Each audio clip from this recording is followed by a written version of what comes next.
Hi, I'm Richard Cleveland. To some people, this is just a thicket, but to me, this is my second home. There's an abundance of wild food and medicine all around me, but most people walk right past it. Hey, look at this. What we have here is an oxeye daisy, but these leaves are edible and there's quite a bit of nutrition in them. It's a very interesting taste indeed.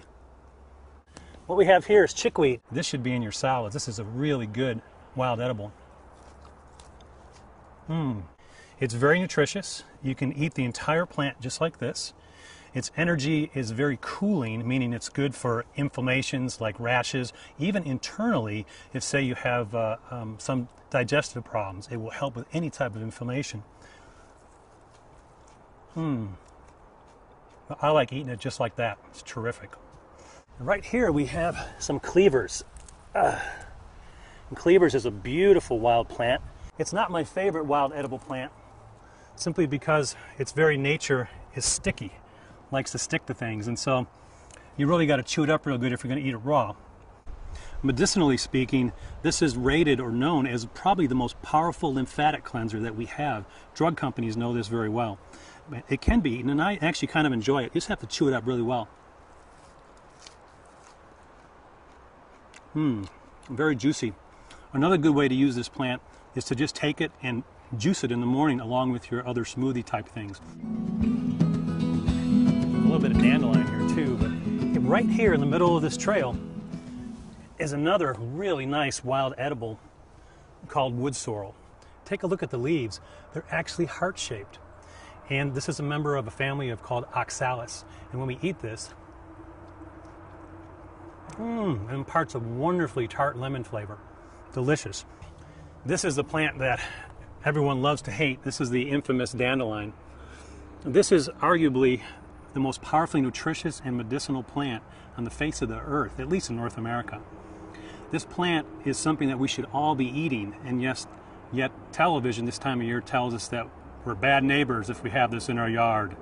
We should be eating this plant. It's obvious we're not going to win the war against them, so if you can't beat them, eat them. Delicious and perfect for all types of internal ailments too, like sluggish digestion, and like these other plants, many of them, it's a blood cleanser. It's really a no-brainer. Eat your greens.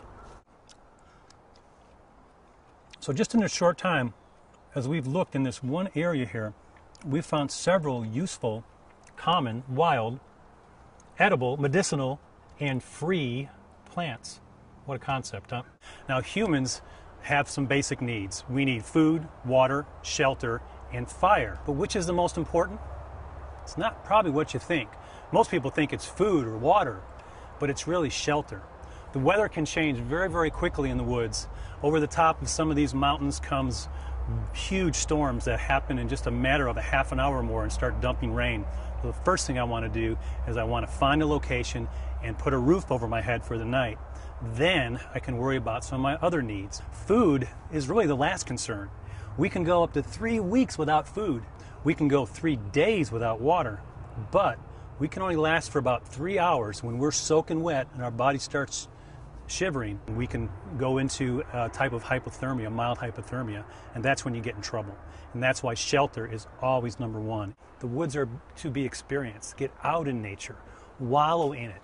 Realize that it's as much a part of you as you are of it. So have fun with it.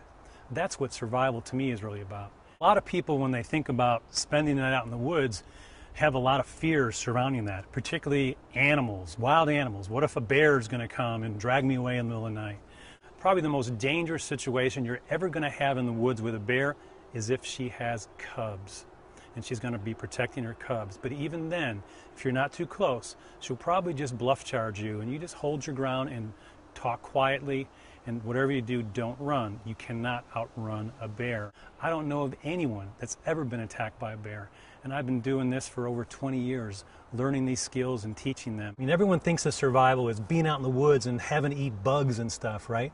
Well, you can eat them if you want to, but you don't need to. If you have the skills and you know what's around, survival can actually be a word of comfort. It becomes more like thrival skills, right? Because this is where our ancestors lived. We're just tapping back into the knowledge that they had. To me, survival is your birthright, and simply it teaches you how to take care of yourself. and not be dependent on other people. And I think that's a good thing.